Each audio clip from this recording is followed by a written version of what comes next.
Ya lo habrán escuchado anunciar estos días. Hoy en El Abogado Responde queremos tratar la problemática surgida con la asignación de viviendas sociales por parte de algunas entidades financieras, situación que está provocando graves perjuicios al resto de propietarios de las fincas en propiedad horizontal, así como a las comunidades de vecinos. Se trata de explicar básicamente en qué consiste la asignación de viviendas sociales, cuáles son los perjuicios que causan al resto de propietarios y vecinos, así como los problemas y situaciones del día a día que tiene que vivir el resto de propietarios. Hoy además, excepcionalmente, están con nosotros dos de los abogados de Cobo Serrano, el propio Diego Cobo. ¿Qué tal? Muy buenas tardes, Diego. Muy buenas, ¿cómo estás? Y también Carlos Zarceño. Bienvenido, Carlos. Hola, buenas tardes. Por supuesto, como es un problema que afecta a particulares y nos gustaría conocer de lleno cuáles son las inquietudes, cómo es el día a día de esos propietarios, está con nosotros uno de ellos, le vamos a presentar, Francisco. Hola, buenas tardes. ¿Qué tal? Encantado de tenerle con nosotros y a ver si entre todos podemos ayudar, que siempre es lo que tratamos desde el punto de vista jurídico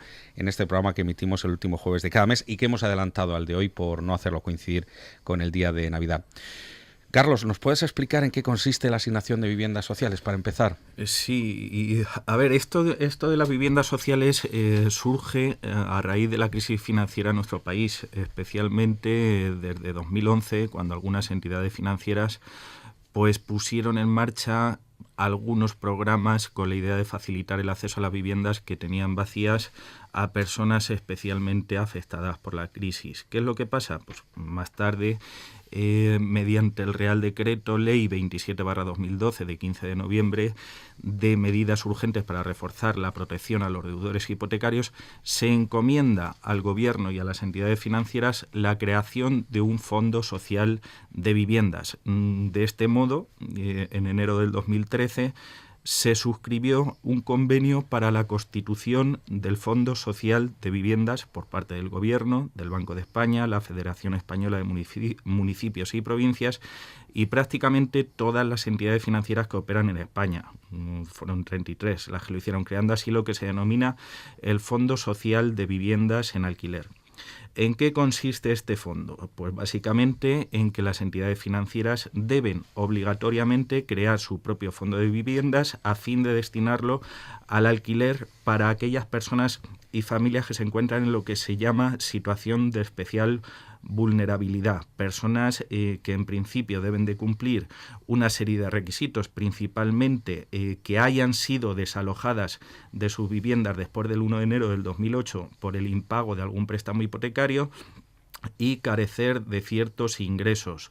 Digo en principio porque estos requisitos se han ido suavizando a lo largo del tiempo y desde mayo del 2014 pueden acceder a otros colectivos prácticamente a voluntad de las entidades financieras. En cuanto a las condiciones de lo que es propiamente el contrato de arrendamiento, este convenio prevé básicamente tres. La primera, que la renta del arrendamiento esté comprendida entre 150 euros y 400 euros al mes, con un límite máximo del 30% de los ingresos netos totales del arrendamiento, que la duración del contrato de arrendamiento sea de 2 años, que se puede ampliar un año más a criterio del banco, y por último, que el arrendatario se obligue a destinar el inmueble a su vivienda habitual y a conservarlo en las mismas condiciones de uso y habitabilidad en la que se encontraba en el momento de la entrega. Como digo, estos son los requisitos mínimos exigidos por la ley o por este convenio para la constitución del Fondo Social. Si bien los programas puestos en marcha por algunos bancos van mucho más allá, estableciendo duraciones en los contratos de arrendamiento bastante superiores y unas rentas de arrendamiento bastante más bajas. Al igual que respecto de los requisitos subjetivos o de las personas que pueden acceder a este tipo de arrendamiento, no siendo necesario, por ejemplo, en la actualidad, el perder previamente la vivienda en una ejecución hipotecaria para acceder a estos alquileres. Este fondo, digamos, oficial o legal, inicialmente nació con 5.000 y pico viviendas, no llegaban a 6.000 viviendas repartidas por toda España. viviendas que en muchas ocasiones se encuentran concentradas en promociones que fueron financiadas por los propios bancos y que finalmente, por debido a la crisis, estos bancos han tenido que quedar con las viviendas, porque el promotor no pudo en su día darle salida a estos pisos o viviendas, y actualmente el número actual de viviendas es muy superior al inicialmente previsto. A modo de ejemplo, solamente la Caixa tiene destinadas más de 4.500 viviendas por toda España.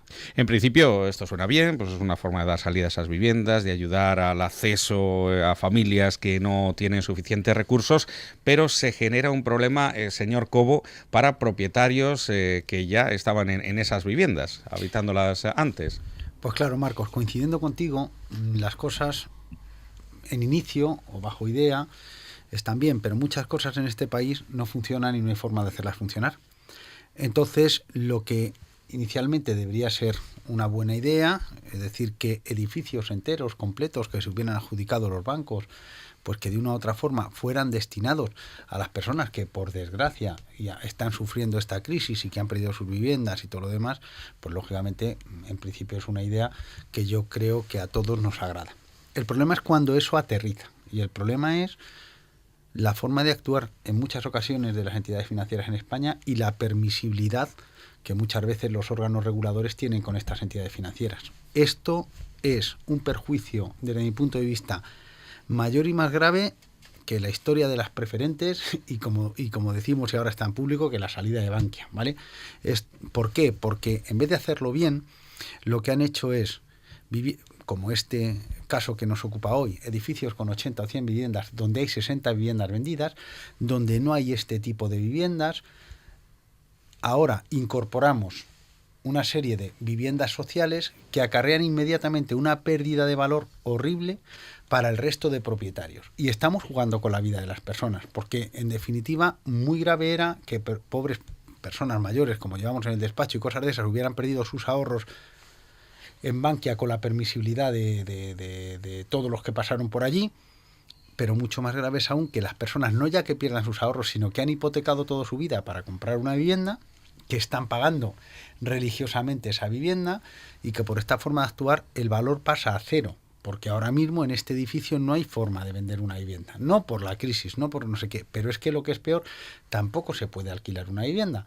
¿Por qué? Porque en este caso la entidad financiera las alquila a 100 euros y porque de una u otra forma están creando un problema social y de convivencia horrible. Y digo que si las cosas se hicieran bien, pues en definitiva esto debería ser algo maravilloso, pero es que la entidad financiera en este caso no controla nada de ese programa de ayuda social. Entonces, ¿qué está ocurriendo? Pues lo que está ocurriendo es que donde hay apartamentos de un dormitorio, como ahora nos contará Francisco, se meten 25 personas a vivir. El problema está que a sus propios hijos los tienen asustados y no pueden salir ni a las zonas comunes ni a los patios y todo lo demás. Entonces, por una mera cuestión aritmética, si tú tienes unas viviendas que te han costado X y que las alquilas por una cantidad X, en ese edificio hay un montón de gente de la que trabaja en el hospital que vivía alquilada y todo lo demás, ahora como el alquiler ha bajado a la mitad, pues evidentemente el valor ha bajado a la mitad, estos señores tienen una hipoteca muchísimo mayor que lo que ahora valen sus viviendas, con lo cual pues lo que hemos hecho es a un importante número de familias pues le hemos partido la vida. Esa es una consecuencia económica clarísima. Además, se están empezando a dar problemas de seguridad.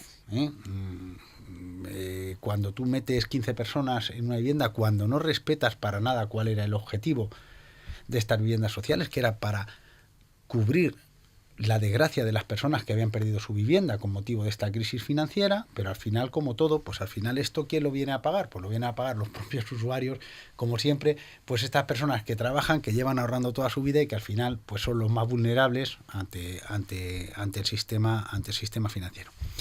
Con lo cual, mucho menor valor de las fincas y un problema de seguridad que en definitiva es que afecta directamente a la vida de las personas. Yo digo que lo primero siempre es la salud, pero después de tener resuelto la salud, el bienestar económico o las personas que han estado no sé cuántos años ahorrando para dar la entrada y están haciendo lo que pueden para pagar su hipoteca, que también la crisis es para ellos.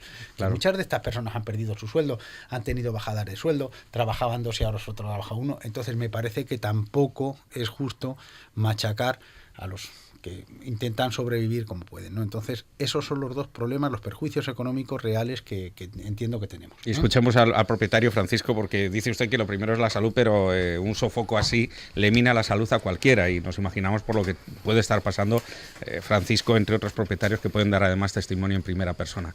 ¿Cómo es el día a día ahora mismo para ustedes, Francisco? Pues el día a día es bastante complicado.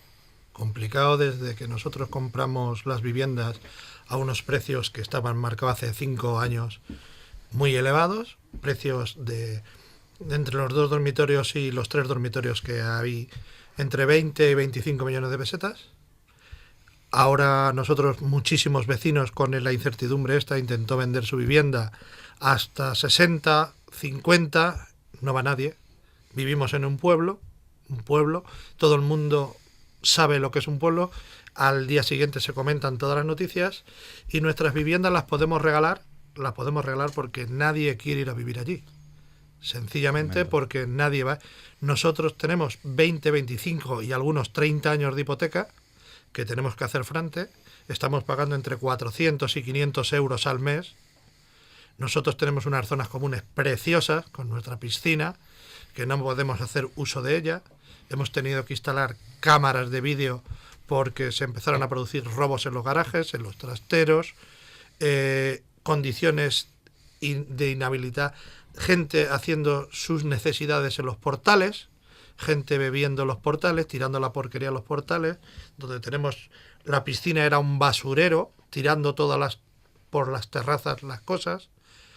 Entonces esto es infrahumano. Ha habido ya alguna familia que ya se ha roto, alguna puede ser que se rompa fácilmente, hay gente en tratamiento psicológico, y esto es muy, muy duro que nuestros propios hijos lo estén viendo en nuestro domicilio, donde hemos estado muchísimos años ahorrando para poder entrar con la mayor ilusión de nuestra vivienda, y en vez de tener una ilusión lo que tenemos es una desgracia y una cadena que vemos que nadie nos da una solución. Nosotros no nos negamos a que viva nadie y ayudarles a nadie. Lo que no puede ser es que personas incívicas, insociables, porque no tienen otro nombre, se metan en un ascensor y carguen un ascensor a tope. Si pone 300 kilos, le metas 500 y se rompa. Hay que pagarlo. Se ha roto la puerta del garaje porque se hace un uso incesto. Hemos tenido que abonar una puerta nueva, 4.000 euros, que no teníamos porque la Caixa llevaba 2 años y medio sin pagarnos comunidad, ni ellos ni el constructor. Entonces esto nos está superando al 90% de los residentes en el bloque. Gente que había alquiler con opción a compra se ha ido, la gente que está de alquilina se está yendo, y una contestación que nos dio a Caixa es que esto está para ayudar a la gente, y lo que nosotros vemos es que al revés, nos están hundiendo en la miseria. ¿Cómo podemos ayudar a estos vecinos desde el punto de vista jurídico? Que para eso estamos aquí en El Abogado Responde. Diego, Carlos. Pues el problema es que es complicado. Derecho a la propiedad privada, pues de una u otra forma te da que los bancos con los pisos que tienen puedan hacer, entre comillas, aquello que consideren, y es como todo, esto es la hormiga que tiene que luchar contra el elefante, ¿no? Ellos han hecho multitud de reclamaciones, se han mandado varios requerimientos a la entidad financiera, la entidad financiera hace caso omiso. Hoy, por fin, y porque uno de los propietarios ha hecho 1000 gestiones más, vamos a conseguir que venga alguien, que imagino que hará caso omiso, y la solución si está arreglada, si en este caso la entidad financiera se preocupara de que se cumplieran los requisitos para el uso de esas viviendas sociales, claro, pues no habría ningún problema. Oiga usted, en un apartamento, en un dormitorio, duerme una persona, en un apartamento tal, duerme tal, pero claro, si están adjudicando pisos a diferente gente, me decían, en un piso de un dormitorio se llegan a meter 18, pues lógicamente es que el banco no solo es que haya hecho esto, no es solo es que no haya meditado el daño que causa a los inquilinos o a los propietarios que están allí, sino que además no se preocupa de nada, ¿no? Sí, pero abogado, cita usted el problema de convivencia, pero ¿y lo que han perdido de valor esas viviendas? Estamos estudiando una acción, estamos estudiando una demanda, insisto, compleja, porque evidentemente en nuestro objetivo finalmente es reclamar a la Caixa los perjuicios económicos de estos señores, porque costará una cosa es que todas las viviendas hayan bajado en España un 30 o un 40%, esto lo tenemos asumido. Correcto. Pero otra cosa es perder el 100% del valor, porque tal y como dice Francisco, es imposible vender una vivienda allí, a ningún precio. A ningún precio. Y es imposible alquilar una vivienda allí a ningún precio. Entonces, evidentemente, estamos estudiando la fórmula legal para hacerlo y, evidentemente, si encontramos alguna, para que dejen todos de pagar la hipoteca a la entidad financiera. Porque, verdaderamente, el daño que les han hecho es terrible. Pero jurídicamente no es fácil. No es fácil. Están amparados por una normativa. Están amparados por una normativa pactada con el gobierno. Y no estaba mal la normativa, sino simplemente es que no la cumplen. Y aquí recomiendan ustedes, de la entidad, sí, le quería preguntar también, recomiendan denuncia colectiva, que no sea un solo vecino, sino que puedan ir todos a una. ¿Se puede hacer así más fuerza o cómo actuar? La acción que estamos estudiando es para promover una denuncia colectiva contra la entidad. Y posiblemente no solo con este edificio, sino pues con un montón de gente que está en la misma situación. Porque es que esto hubiera estado bien pensado si se hubiera previsto con edificios enteros. Pero es que así, claro, en este caso, que son unos 80 pisos, ¿no? Lo que tenéis, más o menos. Hay 120, 80 propietarios y 40 que es de la Caixa, que se los ha ido quitando al constructor. Entonces, no es normal. Cuando nosotros no nos pudimos acoger a una mera ayuda en ese bloque. Eran pisos de renta libre, pisos de alta calidad, y no pudimos, vivienda joven no entrábamos porque tenían más dimensiones, no podíamos ayudar. Entonces vemos que ahora nosotros es al revés. A todo el mundo nosotros seguimos pagando nuestras hipotecas religiosamente, 400, 500, 300, cada uno la parte proporcional que tenga. Claro. Cuando tú ves que la gente, a mí no me importa que una persona pague 100 euros, si el banco accede a ello, muy bien, pero es que nosotros es imposible que si yo mañana quiero vender esa propiedad, o se la puedo regalar, porque es que no la va a comprar nadie. Y entonces, alguna ayuda. Diego. Te iremos informando en próximos programas, desde luego porque es interesante. Este es un tema gravísimo desde mi punto de vista. Te vuelvo a decir, para mí, esto es más sangrante aún que las preferentes. Ahora mismo la gente está... Esto es un problema que lo veremos a un año. Y que ha ocurrido en Alcázar de San Juan, pero que está ocurriendo en muchos otros municipios. En toda España. Esto para mí es mucho más sangrante que lo de las preferentes. Y es curioso que luego, cuando pase un tiempo, diremos que las entidades financieras, el Banco de España, no sé qué, no se han enterado, como vamos viendo que ahora, 5 años vista, la gente no se entera de nada, ¿no? Pero verdaderamente te iremos informando de los pasos que demos y de qué acción montamos, porque yo creo que sí que al final los jueces asistirán un poco al derecho de estos pobres propietarios, ¿no? Pues vamos a estar en contacto, don Diego Cobo, Carlos Zarceño, con todo el bufete de abogados vecino aquí en el Centro Financiero, y en fin, a Francisco desearle suerte y a ver cómo va evolucionando todo este proceso, a ver si se resuelve el gran problema que tienen. Muy bien, os agradecemos que deis parte con esta noticia que estamos impartiendo, porque la gente lo estamos pasando verdaderamente mal y vemos que no nos ayuda a nadie. Entonces creemos que para nosotros que lancéis esta noticia es muy, muy importante. Por lo menos le ponemos voz a través de Onda Cero, y aquí está el abogado también para ayudar en la parte jurídica. Gracias por acompañarnos hoy. Muy buenas tardes. Muchas gracias. Y felices fiestas. Igualmente.